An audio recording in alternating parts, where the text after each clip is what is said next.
आपल्या सर्वांचे या पत्रकार परिषदेमध्ये मी स्वागत करतो। आज महात्मा ज्योतिबा फुले यांची पुण्यतिथी आहे। त्यांना मी विनम्र अभिवादन करतो। खरं तर श्री उद्धवजी ठाकरे यांच्या नेतृत्वातील महाआघाडी सरकारला 1 वर्ष पूर्ण झालं आणि त्यांच्या 1 वर्षाच्या कामाची कार्यपुस्तिका ही म्हणजे काल आलेले न्यायालयाचे 2 निर्णय आहेत। खरं म्हणजे श्री अर्णव गोस्वामी असतील किंवा कंगना रणावत असतील, यांच्या सगळ्या विचारांशी आम्ही सहमत नाही, परंतु लोकशाहीमध्ये सरकार विरोधी विचार मांडल्यानंतर ते चिरडून टाकू या वृत्तीशी आम्ही बिलकुलच सहमत नाही। आणि ज्या प्रकारची चपराक या सरकारला काल सर्वोच्च न्यायालयाने आणि उच्च न्यायालयाने या ठिकाणी दिली आहे, यानंतर तरी हे सरकार जागं होईल का, की आता सर्वोच्च न्यायालय आणि उच्च न्यायालयाला देखील तुम्ही महाराष्ट्र विरोधी ठरवणार आहात, हा सवाल आता विचारण्याची आवश्यकता आहे। महाराष्ट्रद्रोही असं उच्च न्यायालय आणि सर्वोच्च न्यायालयाला या सरकारने ठरवलं नाही म्हणजे फार चांगलं झालं असं आम्ही समजू। आज आपण बघू शकतो की श्री अर्णव गोस्वामी यांच्या प्रकरणात अतिशय हार्ड हिटिंग अशा प्रकारचा निर्णय हा सर्वोच्च न्यायालयाने दिला आहे। आणि त्यात सर्वोच्च न्यायालय म्हणतं, व्यक्ती स्वातंत्र्य ही संविधानातील अतिशय मौल्यवान बाब आहे। एखाद्या व्यक्तीची स्वतंत्रता ही एक दिवस जरी धोक्यात येत असेल तर ती अनेक दिवसांसाठी धोक्यात आली असे म्हणावे लागेल। यापुढचं महत्त्वाचं आहे, अर्णवला यासाठी लक्ष्य करण्यात आले की त्यांनी टीव्हीवर जी मते व्यक्त केली होती ती सरकारी यंत्रणेसाठी अडचणीची होती। फौजदारी कायदे हे कुठल्या व्यक्तीचा निवडून छळ करण्यासाठी शस्त्र म्हणून कधी वापरायचे नसतात। कायदा हा कुठल्याही व्यक्तीला लक्ष्य करण्यासाठी नसतो। या व्यतिरिक्त अनेक गोष्टी या ठिकाणी या निर्णयामध्ये दिलेल्या आहेत, ज्या सरकारच्या कृतीला आणि सरकारच्या डोळ्यामध्ये झणझणीत अंजन घालणाऱ्या अशा प्रकारच्या या सगळ्या बाबी या ठिकाणी आपल्याला पाहायला मिळतात। दुसरं, कंगना रणावत यांचं जे प्रकरण आहे त्यामध्ये देखील महानगरपालिका आणि पर्यायाने राज्य सरकार आणि राज्य सरकारचे नेते यांच्यावर घणाघाती टीका ही या ठिकाणी करण्यात आली आहे। कंगनाच्या घराची तोडफोड करण्याची कृती ही अप्रामाणिक होती, त्यामागचा हेतू चांगला नव्हता। ही कारवाई सुनियोजित स्वरूपाची होती। तिचे ट्विट्स आणि वक्तव्य पाहून ती करण्यात आली। तिच्या घरात कारवाई करण्यात आलेली कारवाई ही अनधिकृत होती। तिला कोणताही कायदेशीर मार्ग वापरता येऊ नये हे सुनिश्चित करण्यात आले। मार्ग असा पत्करण्यात आला की तिच्याकडे कोणताही पर्याय राहू नये आणि जे काही आहे ते स्वीकारण्याशिवाय पर्याय असू नये, फेट अकम्प्ली असा शब्द वापरण्यात आला आहे। एखाद्या व्यक्तीच्या मूलभूत हक्कांचा सन्मान न करण्याचा प्रयत्न अशीच महापालिकेची कारवाई म्हणता येईल। कंगनाला नोटीस जारी करण्यापासून ते बांधकाम पाडण्यापर्यंत संपूर्ण कारवाई अप्रामाणिक आणि अशुद्ध हेतूने होती। म्हणूनच अतिक्रमण पाडण्याचा मुंबई महापालिकेचा आदेश आम्ही रद्द करीत आहोत। श्री संजय राऊत यांची वागणूक एखाद्या संसद सदस्याला शोभून दिसणारी नाही। 9 मार्चपर्यंत नुकसान किती झाले याची माहिती न्यायालयाला सादर करावी, त्यानुसार आम्ही नुकसान भरपाईचा आदेश पारित करू. म्हणजे आपण हे दोन्ही निर्णय जर बघितले तर अक्षरशः सरकारी तंत्राचा गैरवापर, आणि एवढंच नाही आहे, अनेक RTI कार्यकर्त्यांवर, अनेक जे सोशल मीडियावर ॲक्टिव्ह आहेत अशा लोकांवर सरकारच्या विरोधात बोलाल तर आम्ही तुम्हाला जेलमध्ये टाकू, ही जी दमनकारी नीती आहे ही यातनं स्पष्ट झाली आहे. आणि ते सर्वोच्च न्यायालय आणि उच्च न्यायालयाने देखील या ठिकाणी पूर्णपणे स्पष्ट केली आहे. आणि आमची तर मागणी आहे की आता हे स्पष्ट दोन्ही निकाल आल्यानंतर सरकार कोणावर कारवाई करणार आहे हे सरकारने स्पष्ट केलं पाहिजे.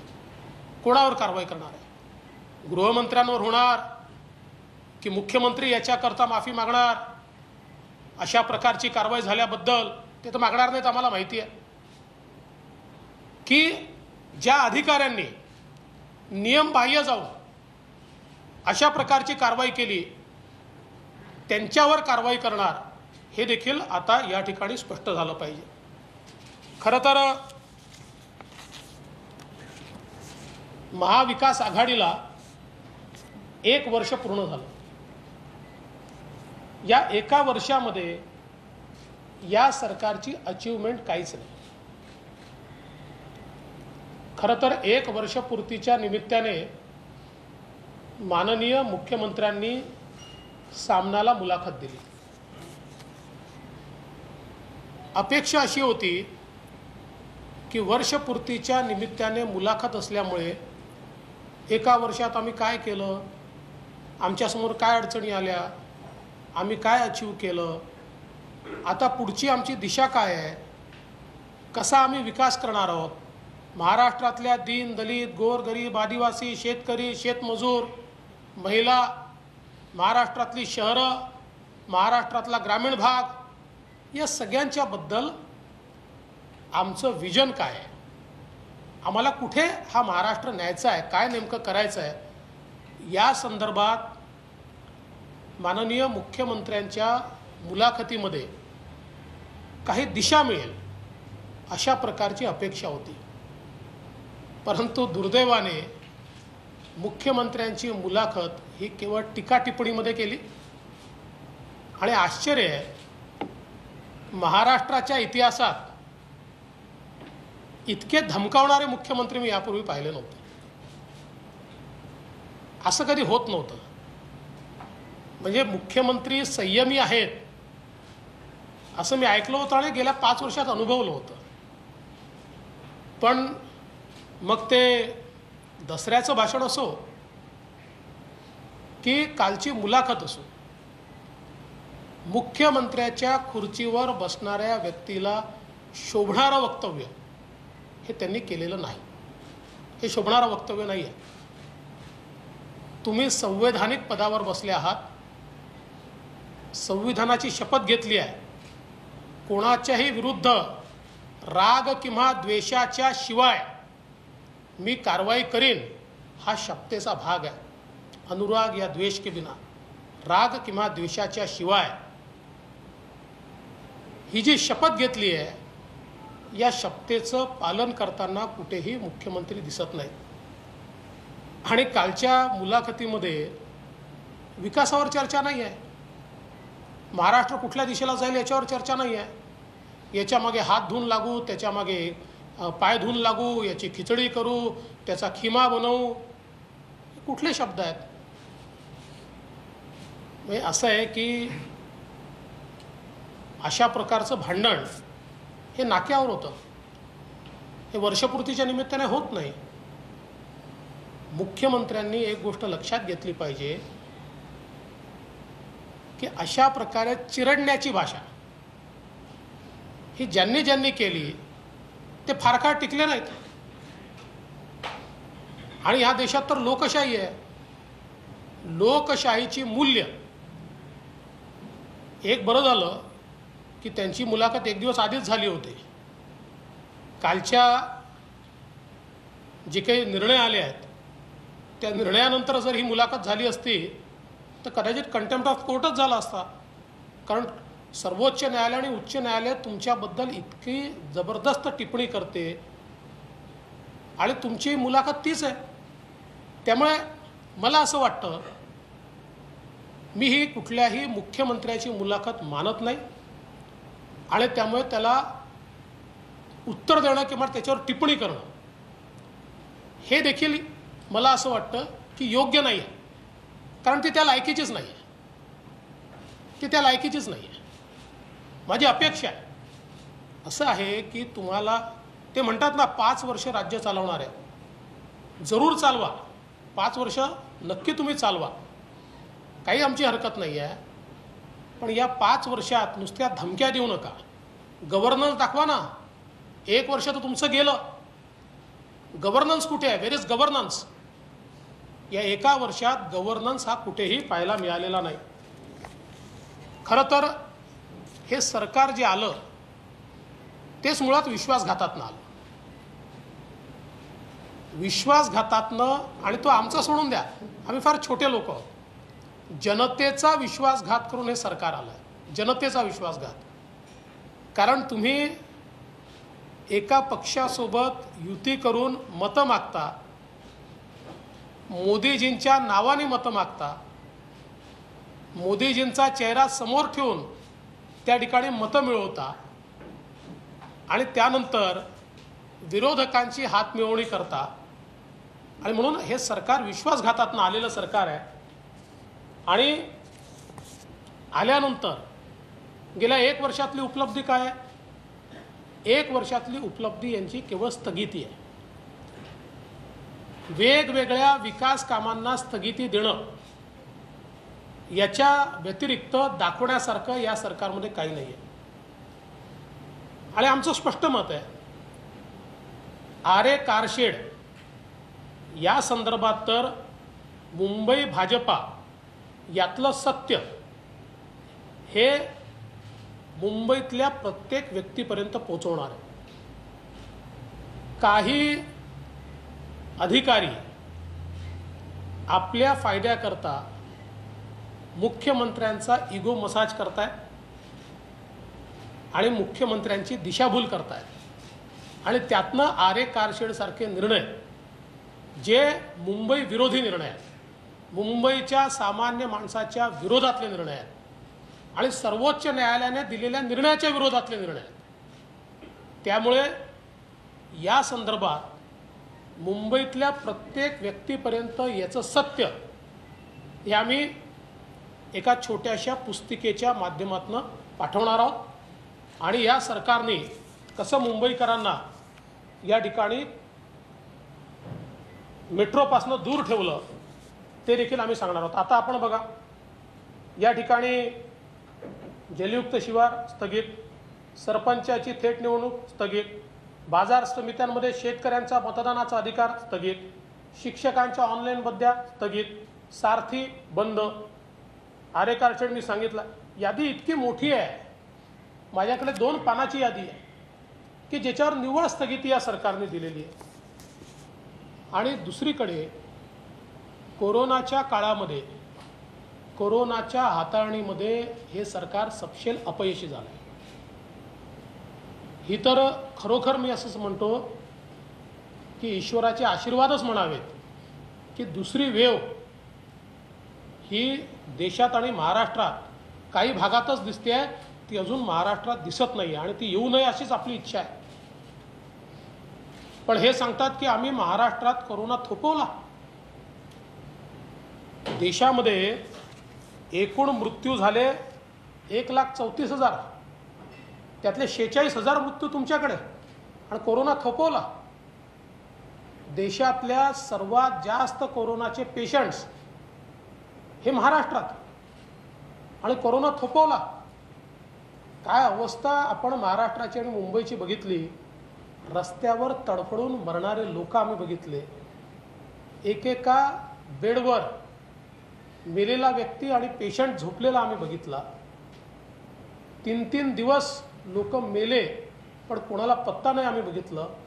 7-7 दिवस शौचालयात त्या ठिकाणी डेड बॉडी पडली आहे, कोणी लक्ष द्यायला तयार नाही हे आम्ही बघितलं. कोणाची बॉडी कोणाकडे गेली हे माहिती नाही हे आम्ही या ठिकाणी बघितलं. किती किती किती व्यथा आम्ही या कोरोनाच्या काळात बघितल्या. कुठेही सरकारचं नियंत्रण कोरोनात आम्हाला पाहायला मिळालं नाही. आजही बघा, चाचण्यांच्या संदर्भात आज आम्ही पुन्हा चाचण्या कमी करून टाकल्या. कशा करता? आम्हाला आकड्यांशी लढायचं आहे की कोरोनाशी लढायचं आहे? आणि सुरुवातीपासून ही स्ट्रॅटेजी राहिली आहे. मी तर या संदर्भात वारंवार, मी आज बोलतो असं नाही, वारंवार केवळ बोललो नाही, या संदर्भातली सगळी माहिती ही मी मुख्यमंत्र्यांपर्यंत पाठवली. ठीक आहे, माझ्या एकाही पत्राला त्यांनी उत्तर दिलं नाही, पण किमान त्याच्यावर जर कारवाई केली असती तरी देखील आम्ही त्यांना धन्यवाद दिले असते. पण कुठलीही कारवाई होताना दिसत नाही. आणि म्हणून कोरोनाच्या काळात आम्ही काम केलं असं म्हणून पाठ थुपटून घेऊ नका. एक निश्चित आहे, कोरोनाच्या काळात प्रचंड मोठा भ्रष्टाचार हा मात्र झालाय आणि तो भ्रष्टाचार आम्ही उघड करणार आहोत. अक्षरशः कोरोनाच्या नावाने जी काही लूट या ठिकाणी झाली आहे ती आम्ही निश्चितपणे समोर आणणार आहोत. आज आपण बघा, राज्यामध्ये गेल्या वर्षभरात शेतकऱ्यांसमोर प्रचंड प्रश्न आले. विदर्भामध्ये पूर आला, कोकणामध्ये निसर्ग चक्रीवादळ आलं, पश्चिम महाराष्ट्रामध्ये, मराठवाड्यात आणि उत्तर महाराष्ट्रात अतिवृष्टी झाली, महाराष्ट्रातल्या कानाकोपऱ्यातला शेतकरी पूर्ण उद्ध्वस्त झाला. वचनपूर्ती मुख्यमंत्री पदाकरता न दिलेलं वचन लक्षात आहे, पण शेतकऱ्याला आपण स्वतः बांधावर जाऊन दिलेलं वचन मात्र हे विसरले. 50,000 देऊ, 25,000 देऊ, दिलं होतं ना वचन. मुख्यमंत्री पदाचं वचन आम्हाला दिलं होतं हे रोज सांगितलं जातं, पण तुम्ही शेतकऱ्याला दिलेल्या वचनाचं काय, याचं उत्तर कोण देणार? आणि ते सोडून द्या, आजही तुम्ही मदत केलेली, तुम्ही जाहीर केलेली मदत देखील, तोकडी मदत देखील शेतकऱ्याला मिळालेली नाही. मी आत्ता पुन्हा जवळजवळ अर्ध्या महाराष्ट्राचा दौरा करून आलो. या पदवीधर मतदारसंघाच्या निवडणुकीच्या आणि इतर अनुषंगाने विदर्भापासनं, मराठवाड्यापासनं तर पश्चिम महाराष्ट्रापर्यंत सगळा दौरा मी केला. आणि सगळीकडे एकच प्रश्न मी विचारत होतो, मदत मिळाली का? कुठेही मदत मिळालेली नाही, कुठेही नाही. आणि आज ज्या प्रकारे, म्हणजे एकीकडे शेतकऱ्याला मदत नाही, दुसरीकडे जे उगवलं, आता बोंडअळीमुळे कापूस गेलाय, अतिवृष्टीनंतर खोडकिडीमुळे सोयाबीन गेलाय, याच्याकडे मात्र सपशेल दुर्लक्ष आहे. याचा तर पंचनामाही नाही आहे. म्हणजे पावसानंतर हे जे काही कापूस आणि सोयाबीन गेलाय त्याचा पंचनामाही नाही आहे. आमची मागणी आहे, धानाच्या शेतकऱ्याला बोनसची घोषणा आली, आम्ही स्वागत करतो, आम्हाला आनंद आहे. पण त्याचवेळी हा जो कापसाचा शेतकरी आहे, सोयाबीनचा शेतकरी आहे, ज्याला अक्षरशः आज रस्त्यावर येण्याची त्याची परिस्थिती झाली आहे, त्यालाही तात्काळ सरकारने बोनस घोषित केला पाहिजे, मदत घोषित केली पाहिजे आणि त्याला सावरलं पाहिजे. एवढंच नाही, माननीय मुख्यमंत्र्यांनी घोषणा केली, पिकेल ते विकेल. जे पिकलंच नाही, पण जे पिकलं तेही विकायची व्यवस्था नाही आहे. म्हणजे जो कापूस राहिला आहे त्याच्या खरेदीची व्यवस्था नाही आहे, सोयाबीनच्या खरेदीची व्यवस्था नाही आहे, मागच्याही खरीप आणि रबीची खरेदी हे सरकार करू शकलं नाही. आताही कुठलीही खरेदीची व्यवस्था या सरकारने केलेली नाही. आणि जे कोरोनाच्या काळात छोटे छोटे घटक आहेत, 12 बलुतेदार आहेत, फुटपाथ दुकानदार आहेत, ऑटो रिक्षा टॅक्सीवाले आहेत, वेगवेगळे कामं करणारे आहेत, या कोणाही करता एका नव्या पैशाचं पॅकेज या सरकारने दिलेलं नाही, कोणालाही मदत केली नाही. कोरोनाच्या काळात या सरकारच्या वतीनं कोणालाही कुठलीही मदत झाल्याचं आपल्याला पाहायला मिळालं. मराठा आरक्षणाच्या संदर्भात या सरकारने अभूतपूर्व घोळ घातला आहे। केवळ 2 आरक्षणं उच्च न्यायालयात टिकली। अनेक राज्यांनी आरक्षणं दिली, पण ती सगळी उच्च न्यायालयामध्ये त्या ठिकाणी आरक्षणं स्थगित झाली। 2च आरक्षण, एक तमिळनाडूचं आणि दुसरं महाराष्ट्रातलं, की ज्याला उच्च न्यायालयाने वैध ठरवलं। उच्च न्यायालयातनं तमिळनाडूचं आरक्षण हे सर्वोच्च न्यायालयात गेलं, त्या ठिकाणी त्यांनी ते घटनापीठाकडे पाठवलं, कुठली स्थगिती दिली नाही। महाराष्ट्राचं आरक्षण मात्र घटनापीठाकडे पाठवताना त्याच्यावर स्थगिती देण्यात आली। आणि पहिल्या दिवशीपासून, म्हणजे ज्यावेळेस त्या ठिकाणी सर्वोच्च न्यायालयात केस गेली, पहिल्याच दिवशी यांचे वकील सांगतात आमच्याकडे कुठली माहिती आलेली नाही, त्यामुळे आम्ही आर्ग्युमेंट करू शकत नाही, कुठलाही समन्वय आम्हाला पाहायला मिळाला नाही। आजही आपण बघितलं, प्रवेशाचे इतके घोळ झाले, स्थगिती काढण्याकरता या सरकारनं माहिती असून हे तत्व आहे की ज्यांनी स्थगिती देऊन ज्या पीठाने घटनापीठाकडे पाठवण्याचा निर्णय केला आहे त्यांच्यापुढे स्थगिती उचलण्याकरता जाता येत नाही, त्यांना तो अधिकार नाही। हे माहिती असताना त्यांच्यापुढेच अर्ज केला, 1 महिना वाट पाहिली, आणि मग लागण्याच्या 1 दिवस आधी यांनी स्टेटमेंट केलं की यांच्यापुढे आम्हाला मंजूर नाही। अरे मंजूर नाही का, त्यांना अधिकारच नाही आहे।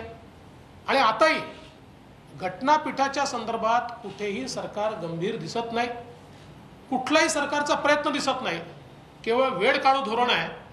आणि दुर्दैवाने पुन्हा सांगतो, आम्ही तर ज्यावेळेस मराठा आरक्षणाचा कायदा केला त्या कायद्यात आम्ही ओबीसी आरक्षणाला कायदेशीर संरक्षण दिलं आहे। त्यामुळे या राज्यामध्ये ओबीसी आरक्षणाला राज्याच्या विधानसभेने त्या कायद्याच्या माध्यमातून पूर्णपणे संरक्षण दिलं आहे। अशा परिस्थितीत सत्ता पक्षातलेच काही नेते या बाजूने आणि त्या बाजूने जाणीवपूर्वक या ठिकाणी स्टेटमेंट्स देऊन मराठा समाज आणि ओबीसी समाजाला अमोरासमोर आणण्याचा प्रयत्न, ओबीसी समाजामध्ये घबराट तयार करण्याचा प्रयत्न, कुठल्याही परिस्थितीत ओबीसी समाजाच्या आरक्षणाला धक्का लागूच शकत नाही, तो कोणी सहन देखील करणार नाही। पण सत्ता पक्षातनं हे होत आहे, याचा अर्थ नेमका काय आहे? आपल्या ज्या असफलता आहे, आपले जे फेलियर्स आहेत, हे लपवण्याकरता अशा प्रकारची नीती करणं हे योग्य नाही आहे। यातनं महाराष्ट्रात समाज एकमेकाच्या समोर येत आहेत आणि महाराष्ट्रामध्ये त्यातनं अतिशय चुकीची अशा प्रकारची परिस्थिती आपल्याला या ठिकाणी पाहायला मिळत आहे। खरं तर एकूणच विषय अनेक आहेत, पण मी त्या विषयांच्या संदर्भात फार काही बोलणार नाही। मला असं वाटतं 1 वर्षामध्ये हे सरकार सपशेल विफल झालेलं आहे, सपशेल अपयशी झालेलं आहे। कुठल्याही घटकाचं ते समाधान करू शकलेलं नाही। सरकारच्या 3 पक्षांमध्ये कुठलाही समन्वय नाही। विजेच्या प्रश्नावर जे घुमजाव या ठिकाणी केलं तर ऐतिहासिक घुमजाव आहे। आणि त्याहीपेक्षा मजेदार असं आहे, काँग्रेस पक्षाच्या अंतर्गत अशोक चव्हाण म्हणतात नितीन राऊतांनी चर्चा केली नव्हती, बाळासाहेब थोरात म्हणतात चर्चा केली होती, मग कोणीतरी सांगतं की अजितदादांनी सांगितलं होतं, नितीन राऊतांनी सांगितलं, अजितदादांनी सांगितलं तर घोषणा करा। अजितदादा म्हणतात मला माहीत नाही, आणि मुख्यमंत्री म्हणतात तुम्हाला जे निर्णय घ्यायचे ते तुम्ही घ्या, तुमचं कुटुंब तुमची जबाबदारी, त्यामुळे तुम्ही जे निर्णय घ्यायचे ते तुम्ही घ्या। त्यामुळे एकूणच सरकारमध्ये समन्वय नाही आहे। आणि ज्या प्रकारे बदल्यांचे दलाल आज फिरतायत आणि जी अवस्था आम्हाला पाहायला मिळते आहे, अशी तर महाराष्ट्रात पूर्वीच्या 15 वर्षाच्या काँग्रेस राष्ट्रवादीच्या सरकारमध्येही नाही बघितली। इतकी वाईट अवस्था आज या ठिकाणी पाहायला मिळते आहे। आणि बदल्यांच्या व्यतिरिक्त कुठलाच कारभार या सरकारमध्ये होताना दिसत नाही आहे। आणि म्हणून या 1 वर्षाच्या निमित्ताने अपयशी ठरलेल्या या सरकारला आणि त्याचे मुख्य जे आहेत माननीय मुख्यमंत्री यांना मी एवढंच सांगेन की मुख्यमंत्र्यांसारखे वागा, संयम हा तुमच्या बोलण्यात आणि कृतीत दोन्ही ठिकाणी दिसला पाहिजे. आणि पुन्हा एकदा सांगतो, हे जे 2 निर्णय आले आहेत, म्हणजे स्पष्ट सांगतो, आमची काही राष्ट्रपती राजवटीची मागणी बिलकुल नाही, पण कॉन्स्टिट्यूशनल मशिनरी ब्रेकडाऊनचं या 2 निर्णयाशिवाय वेगळं उदाहरण काय हवं आहे? हे 2 निर्णयच कॉन्स्टिट्यूशनल मशिनरी ब्रेकडाऊन आणि अब्यूज ऑफ पॉवर याचं ज्वलंत उदाहरण आहे. पण आम्ही एक सक्षम विरोधी पक्ष आहोत. विरोधी पक्षामध्ये आम्हाला जी भूमिका दिली आहे त्या भूमिकेचं आम्ही नीट पालन करू आणि महाराष्ट्रातल्या जनतेला न्याय मिळवून देण्याकरता आम्ही निश्चितपणे या ठिकाणी आवश्यकता असेल तेव्हा रस्त्यावर उतरू. आमच्या कितीही तक्रारी माननीय मुख्यमंत्र्यांनी पंतप्रधान महोदयांकडे केल्या तरी देखील आम्ही जनतेला उत्तरदायी आहोत. त्यामुळे रस्त्यावर उतरावंच लागेल. तुमचा नाकर्तेपणा आहे म्हणून आम्हाला उतरावं लागतं.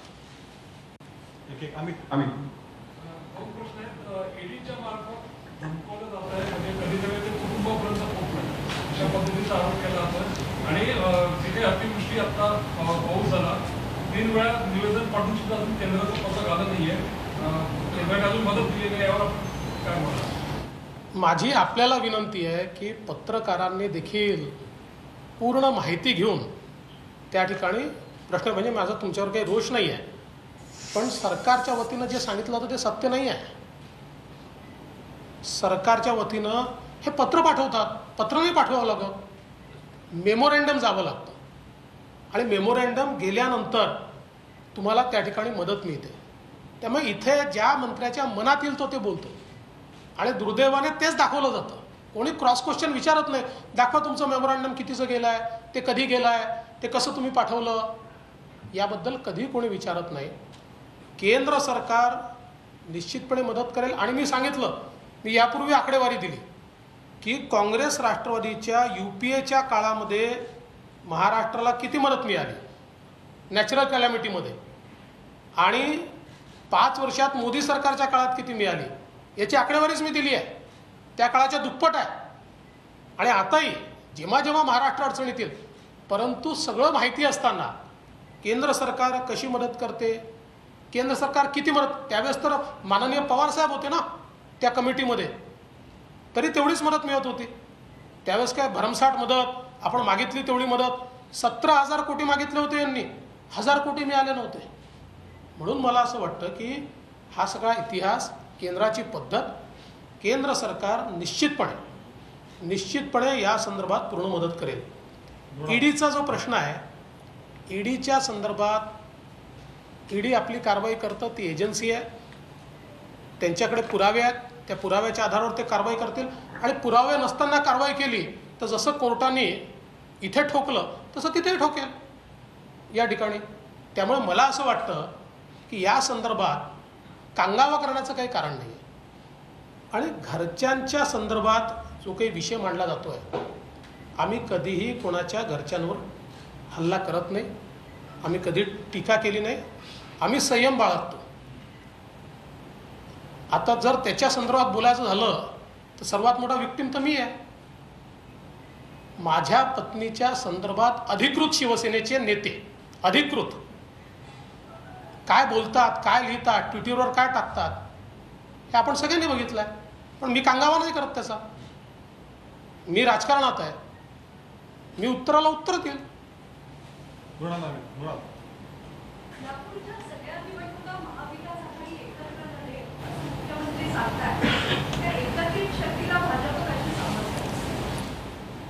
ते कितीही एकत्र आले तरी शेवटी जनतेला या ठिकाणी त्यांचं सरकार कसं चाललं आहे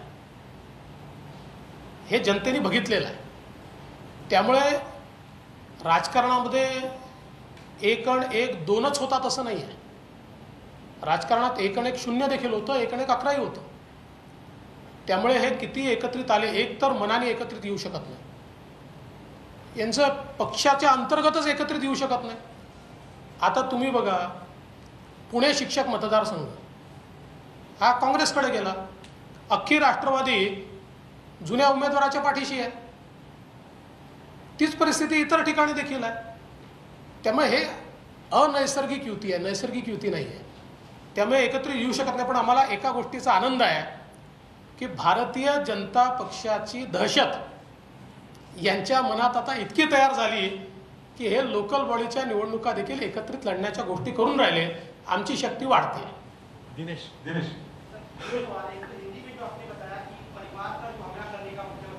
मैं हिंदी में वापस बोलूंगा, पूरा बोल देता हूँ. ऋतिक सर, कॉन्स्टिट्युशनल ब्रेकडाऊनचा आपण उल्लेख केला.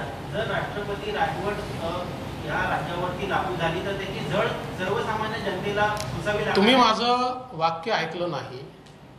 हा प्रश्नच विचारला नसता. मी म्हटलं राष्ट्रपती राजवट लावण्याची आमची मागणी नाही. पण जनतेसाठी तुम्ही ती मागणी करणार आहात का? मी ऑलरेडी सांगितलं आहे की this qualifies about constitutional breakdown and abuse of power, पण आमची ती मागणी नाही. राहुल सर, वर्षभरात एकंदरीत सगळं महाविकास आघाडीचे काही निर्णय असतील बघितलं तर पवारांची भूमिका म्हणजे शरद पवारांची भूमिका हे काय कन्फ्युजिंग राहिलेली आहे. काही चांगलं होत असेल तर त्याचं क्रेडिट राष्ट्रवादीला कसं मिळेल किंवा पक्ष बांधणी या सगळ्यावर. तर एकंदरीत या वर्षभरात तुम्ही कसं बघताय या तिन्ही पक्षांमध्ये सर्वाधिक जास्त नुकसान जर कुणाचं झालं असेल तर तुम्ही कसं बघताय? नुकसान कोणाचं झालं हे त्यांनी ठरवायचं आहे. राजकीय पण सगळ्यात जास्त नुकसान या तीन पक्षाच्या कारभारामध्ये महाराष्ट्राचं झालं आहे, महाराष्ट्राच्या जनतेचं झालं आहे. आणि पवार साहेब हे अत्यंत मातब्बर नेते आहेत.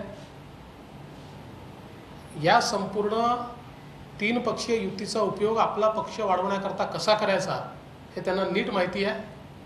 त्यामुळे ते योग्य तो उपयोग करतायत. मला वाटतं सगळे प्रश्न झाले. एक फक्त हाँ. सर, कोविड की जो आपने बात की तो आपने ऐसे कुछ सजेशन दिए थे कि गवर्नमेंट को एज अ रिस्पॉन्सिबल ऑफिसर, क्या आपने ऐसे सजेशन दिए थे कि आपने अलग क्या किया होता, या फिर जैसे आपने बोला कि कोविड के टाइम पे पूरा ही फेल हो गया गवर्नमेंट, तो ऐसा क्या अलग कर सकते थे और आपने ऐसे क्या सजेशन दिए थे? देखिए, मैंने उस वक्त जो आवश्यक थे मैंने केवल कोविड के ऊपर 100 से ज़्यादा सजेशन दिए, पत्र दिए हैं 100 से ज़्यादा. जैसे जब रेट ऑफ इन्फेक्शन 19% था उस समय मैं लगातार ये कह रहा था कि इसका मतलब there is not enough testing, आप ज़्यादा टेस्टिंग कीजिए. ये मैं बार बार बता रहा था, लेकिन सरकार आंकड़ों से जूझ रही थी. ऐसे कई मेरे पत्र पब्लिक डोमेन में है, मैंने सारे ट्वीट किए हुए हैं, आप देख सकते हैं. इसीलिए मैंने कहा कि जो करना चाहिए वो सरकार ने नहीं किया. मध्यंतरी पुस्तक प्रकाशित जेव्हा एक उल्लेख झाला होता की मराठा महिला मुख्यमंत्री व्हायला आवडेल किंवा बघायला आवडेल असं तुमच्या पक्षाच्या एका नेत्याने केलं, तर आपण कसं बघताय? आमच्या पक्षाचे नेते आशिष शेलार हे पुस्तक प्रकाशनाच्या वेळेस जे बोलले ते कुठल्या कॉन्टेक्स्टमध्ये बोलले हे त्यांनी दुसऱ्या दिवशी पुण्याच्या पत्रकार परिषदेमध्ये अतिशय स्पष्ट सांगितलेलं आहे. आमच्या पक्षात कोणाच्या मनात कन्फ्युजन नाही आहे, काळजी करू नका. सर, आपने कहा कि कंगना रनौत वाले मैटर में कोर्ट ने जिस तरह फटका लगाई है बीजेपी को, सरकार को, लगता है कि महाराष्ट्र रास्ता लगाने की जरूरत पड़ेगी और किस तरीके से उन्होंने कांग्रेस पावर का यूज किया. देखिए, कुल मिलाकर दोनों मतलब सुप्रीम कोर्ट का जजमेंट और हाई कोर्ट का जजमेंट, ये दोनों हम देखें तो क्वालिफाई करता है एब्यूज़ ऑफ पावर, और एक प्रकार से क्वालिफाई भी करता है कि कॉन्स्टिट्यूशनल मशीनरी का ब्रेकडाउन है. जिस प्रकार से दोनों जजमेंट्स में बात कही गई है, लेकिन बावजूद इसके हमारी ऐसी मांग नहीं है कि यहाँ पर राष्ट्रपति शासन लगाया जाए. मुख्यमंत्री ने जिस तरह से हत्या की है उसका आप विरोध कर रहे हैं. आपने कहा कि आपके परिवार को भी व्यक्तिगत तौर पर टारगेट किया गया. अगर शिवसेना के नेता अगर निचली स्तर पर जाते हैं तो क्या बीजेपी के नेताओं को भी किसी परिवार के सदस्य को टारगेट करना चाहिए? दूसरा सवाल है, नवजात का मुद्दा बीजेपी ने महाराष्ट्र में रखा. उन्होंने कहा कि गोवंश हत्या को लेकर पूरे देश में लागू की जाए, क्या आप उसका समर्थन करते हैं?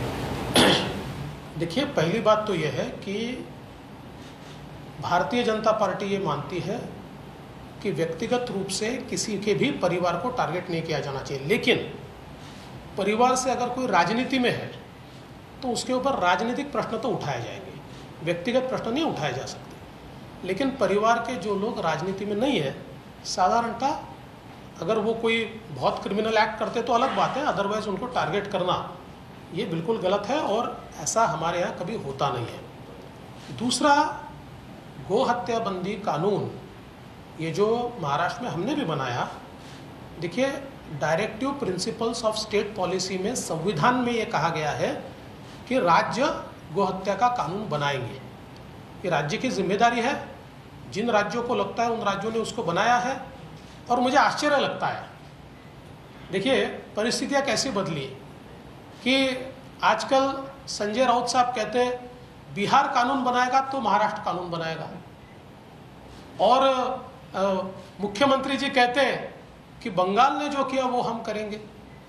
तब बिहार और बंगाल का फॉलो करना पड़ेगा महाराष्ट्र को, तो ये तो बड़ी महाराष्ट्र की शान बढ़ रही है भाई साहब। सर, काल उद्धव ठाकरेंनी म्हणजे एकंदरीत वर्षभरातली शिवसेनेची बदललेली भूमिका, जसं की लव्ह जिहादचा कायदा यूपीमध्ये होतोय, एमपीमध्ये होतोय, का त्यांनी असं म्हटलं की भाजपचं हिंदुत्व आता बदलले, एकंदरीत शिवसेनेची आतापर्यंतची भूमिका आणि या सगळ्या संदर्भात कसं बघताय? भाजपचं हिंदुत्व बदललेलं नाही, तुम्ही हिंदुत्व सोडलाय। आणि काय शब्द आहे हो, हिंदुत्व काय धोतर आहे का सोडण्याकरता? असं हिंदुत्वाबद्दल बोलू शकता? आणि मग हिंदुत्व जर धमन्यांमध्ये वाहतं तर स्वातंत्र्यवीर सावरकरांना रोज शिव्या देणारे आणि तुमच्या सत्तेत असताना या महाराष्ट्रामध्ये त्यांच्या विरुद्ध लिहून अतिशय खालच्या स्तरात त्यांच्याबद्दल लिखाण करणारे त्यांच्या मांडीला मांडी लावून बसताय, हे तुमच्या धमण्यातलं हिंदुत्व। गुपकर सोबत जी काँग्रेस गेली त्या ठिकाणी काय त्यांचा अजेंडा आहे? चीनच्या मदतीने आम्ही पुन्हा एकदा भारतामध्ये 370 काश्मीरला लागू करू आणि भारताचा तिरंगा झेंडा लागू देणार नाही, काश्मीरचा झेंडा लागला पाहिजे, हा ज्यांचा अजेंडा आहे त्यांच्यासोबत मांडीला मांडी लावून बसताय, आम्हाला हिंदुत्व शिकवता। कसलं हिंदुत्व आहे तुमचं? हिंदुत्व तुम्ही सोडलाय। सर, इन फ्यूचर कभी ऑप्शन रहा या आप लोग ऐसा कुछ सोच सकते कि एनसीपी या शिवसेना के साथ सरकार बना सकते हैं?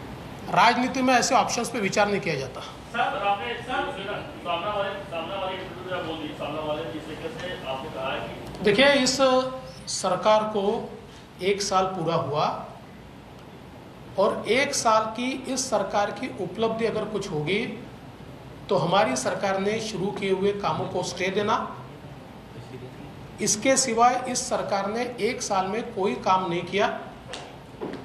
आज किसानों के ऊपर बहुत बड़ा संकट है। पूरे महाराष्ट्र में कहीं पर चक्रवात के कारण, कहीं पर असमय बारिश के कारण, कहीं पर बाढ़ के कारण किसानों की फसल पूरे तरीके से खत्म हो गई। जो मुख्यमंत्री जी कहते थे हमको मुख्यमंत्री बनाने का वचन दिया, वो वचन तो उनको याद रहा, लेकिन उन्होंने किसानों तक जाकर जो वचन दिया था कि आपको 50,000 रुपये और 25,000 रुपये हेक्टेरी हम मदद करेंगे, वो वचन मुख्यमंत्री भूल गए और किसानों को हाशिए पे छोड़ दिया गया। ये परिस्थिति 1 साल में महाराष्ट्र के हमको दिखाई पड़ती है। और एक अघोषित आपातकाल महाराष्ट्र में दिखाई पड़ता है। जिस प्रकार से कल 2 जजमेंट्स ये हमने देखे, सुप्रीम कोर्ट का जजमेंट अर्णब गोस्वामी के मामले में और हाई कोर्ट का जजमेंट कंगना रनावत के मामले में, भले ही हम भी इन दोनों व्यक्तियों के सारे स्टेटमेंट्स का समर्थन नहीं करते, लेकिन जिस प्रकार से लोकतंत्र को समाप्त करके इनको टारगेट किया गया, इसका समर्थन नहीं किया जा सकता। हम इसकी भर्त्सना करते हैं और सुप्रीम कोर्ट ने आईना दिखाया है सरकार को। जिस प्रकार से अर्णब गोस्वामी इनके केस में सुप्रीम कोर्ट कहता है चूंकि उन्होंने सरकार के विरोध में भूमिका ली इसलिए उनको टारगेट किया गया। और कुल अगर आप पूरा जजमेंट पढ़े तो मुझे लगता है इस सरकार को चुल्लू भर पानी में डूब मरना चाहिए। इस प्रकार से सरकार को और सरकार के कामों को, या जिस प्रकार से इसको हैंडल किया गया, इसके ऊपर टिप्पणी इसमें की गई है। इतना ही नहीं, कंगना रनौत का जो घर तोड़ा गया उसके भी संदर्भ में बिल्कुल सिलसिलेवार हाईकोर्ट ने कैसे कैसे घटनाएं घटी और कैसे केवल कंगना ने सरकार के खिलाफ ट्वीट किए या भूमिका ली या वो बोली, इसके लिए उनका घर तोड़ा गया। घर तोड़ना कैसे इलीगल था, कैसे जानबूझकर उनको किसी कोर्ट में जाने का अवसर न मिले, इस प्रकार से इस घर को तोड़ा गया। ऐसी सारी चीजें सिलसिलेवार लिखी है और साथ साथ शिवसेना के नेता श्री संजय राउत, इनके बारे में भी टिप्पणी इसमें की गई।